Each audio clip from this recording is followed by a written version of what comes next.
There's another story coming right up, and you can always learn more about Theodore Tugboat on the internet. Find us through PBS Online.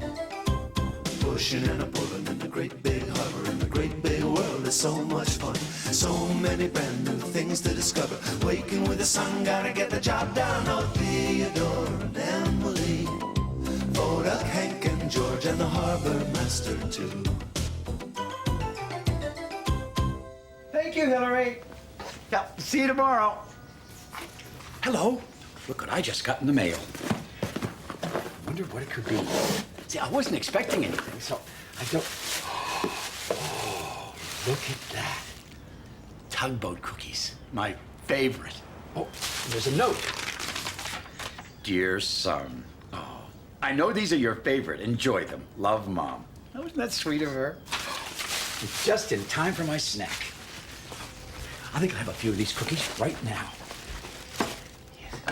Plate there. 1, 2, 3. Don't they look yummy? Huh? Isn't it nice when someone thinks of you? You know, that's something that Bedford Bowie would say. You know Bedford. Bedford Bowie. Yeah, lives right out there.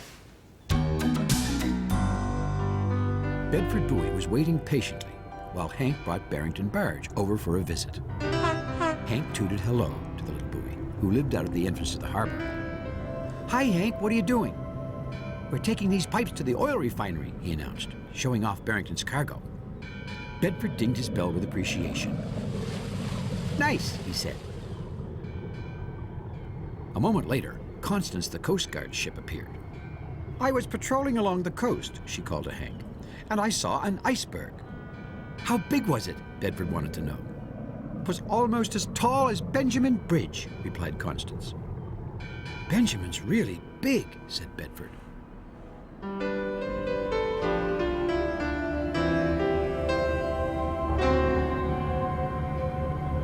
"Ahoy there, Bedford!" a familiar voice called out. It was Bedeck, the buoy boat. "I'm delivering a load of bell buoys to the harbor," said Bedeck. "They look shipshape," said Bedford as he turned to inspect the new buoys. "New bells on all of them," called Bedeck as he continued along into the harbor.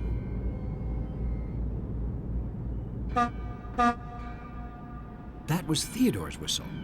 Now he was coming for a visit. You see, since Bedford always stayed in one spot and couldn't see the harbor for himself, everyone liked to make a special visit and bring the harbor to Bedford. Bedford bobbed up and down and dinged his little bell. A visit from Theodore was the most special of all. "Bedford," called Theodore, "I just took Clara, the cargo ship, out to the ocean. Can you guess what she was loaded with?" "No," replied Bedford. "Bicycles!" shouted Theodore. "Bicycles," repeated Bedford, as if he had never heard such a wonderful word. Just then, George roared up.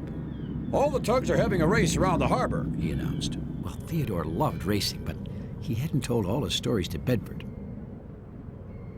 "I'll meet you later," he called to George. "Now let's see, what else did I do today?" Theodore began. I took Guysborough, the garbage barge, to the dump. Oh, and I put oil in my tank, took Clara and her bicycles out.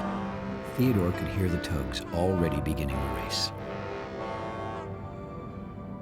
He really wanted to join them, so he speeded up too.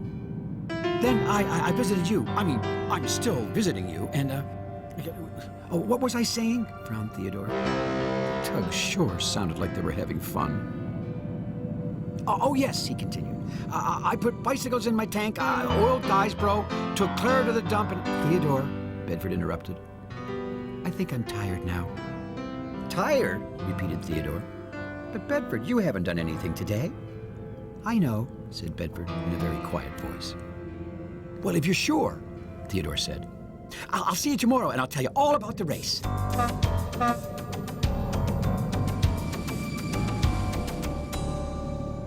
"I wonder what's bothering Bedford," Theodore said to himself. Theodore caught up with George, who was racing around Willie's Island. "George," Theodore called, "does Bedford seem a little bothered lately?" "Hard to tell with boys," answered George. "Well," Theodore went on, "he's acting kind of quiet." He's staying in his spot, isn't he? Said George. Oh, sure, said Theodore. Well, that's the important thing, concluded George. George vroomed his big engine and raced on ahead. But Theodore slowed down. Staying in his spot, he repeated to himself. That's it, he shouted. Bedford, tomorrow you and I are going on a big adventure. First thing the next morning, Theodore went to have a talk with Bedeck. The buoy boat was just finishing putting a new buoy in his spot. Theodore told Bedeck all about the adventure he was planning with Bedford.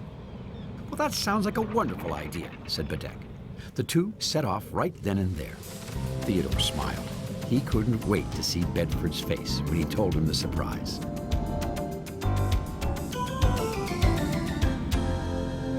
Bedford, Theodore called as he cruised towards the bell buoy. Guess what we're going to do today? What? Said Bedford. Well, usually I only tell you about things in the big harbor, Theodore explained. But today, I'm taking you to see the big harbor. That sounds great, shouted Bedford. Bedeck began to lower another buoy into the water to watch Bedford's spot. And Theodore moved closer to haul Bedford out of the water. Hang on to your bell, Bedford, he grinned. The fun is just beginning. With Bedford riding up snugly beside him, Theodore began the harbor tour. There's Benjamin, he called to the buoy. He looks much bigger from here, said Bedford.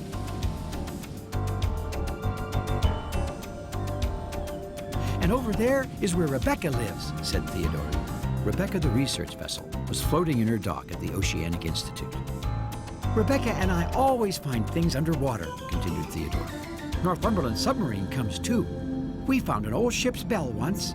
Finding a bell would be nice, said the bellboy. Theodore, I'm going exploring now, called Rebecca. Would you like to come with me? I would, said Theodore, sounding a little disappointed. But right now, I'm busy with Bedford. Theodore's taking me to see the harbor, Bedford proudly explained. Maybe next time, Theodore, said Rebecca. Theodore said goodbye to Rebecca and continued on the tour. Just then, they saw Sigrid, the supply ship. Hi, Theodore, called Sigrid. I'm taking Owen, the oil rig, his supplies out on the ocean. Can you come with me? Oh, that'd be fun, smiled Theodore. Then he remembered Bedford. Except, right now I'm having fun with Bedford.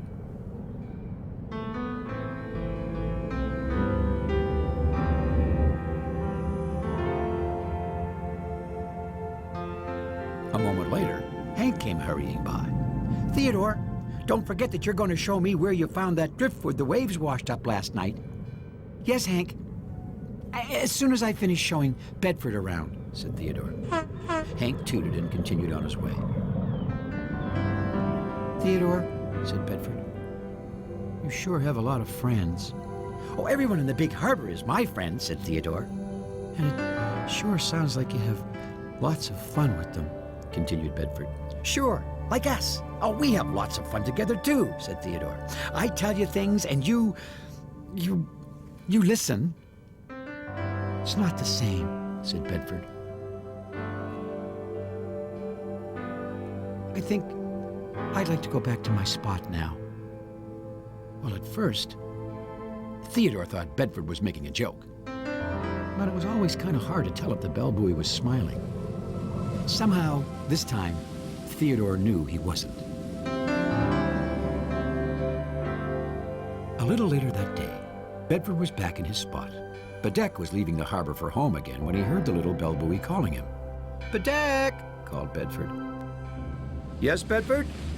Bedeck headed over, thinking Bedford wanted to say goodbye to him.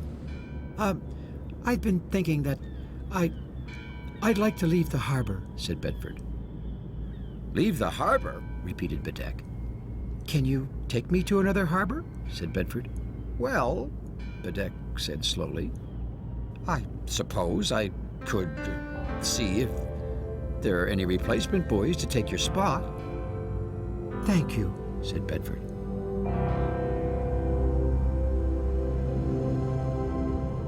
Bedeck didn't go see about a replacement buoy. Not then. He went to see Theodore. Bedford wants to leave the harbor, he told his friend. That's a great idea, Smiled Theodore. Maybe tomorrow I can take him to Kaylee's Cove, and then... No, interrupted Bedeck. I mean, he wants to go and live in another harbor. But why? Said Theodore, who was very surprised. I don't know, replied Bedeck. But I thought I should tell you. Theodore was so surprised and upset that it felt like something had broken deep inside his engine. I better go talk to him, he said at last. Theodore and Bedeck floated out together to see Bedford. A moment later, Hank arrived, and then Pearl and Petra, the pilot boats. And even Rebecca. Everyone had heard that Bedford was leaving.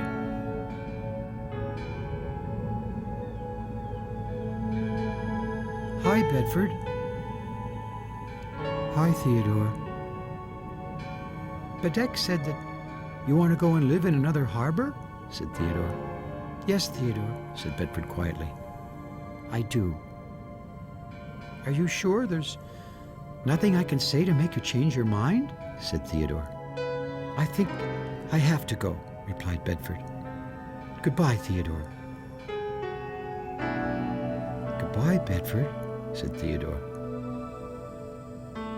Ready for hauling up? Bedford called to Bedeck.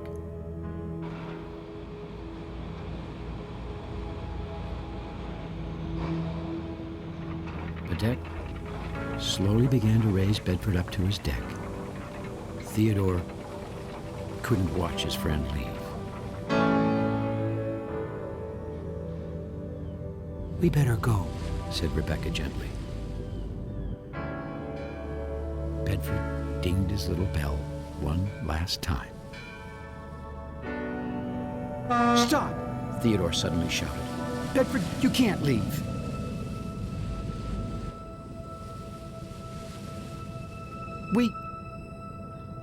We love you. Bedeck, called Bedford quietly. Could you put me down again, please? Down? Repeated Bedeck. Yes, said Bedford. This is my home. Bedeck lowered Bedford back into the water, and Theodore floated very close to his friend. Theodore, you never said that before, Bedford said softly. I love you, too. Well, it was always hard to tell with buoys, but just then, if you'd have asked anyone there, they'd have told you that, at that moment, Bedford was most definitely smiling.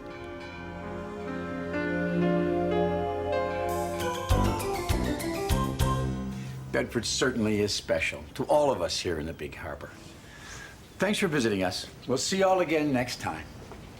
Now, there's someone else who's really special to me. Hello, Mom?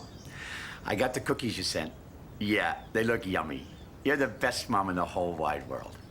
Yeah, I love you. Thank you, Mom. Bye. Oh, I can feel her smile all the way over the phone. And now, it's time for my snack. Delicious. Theodore,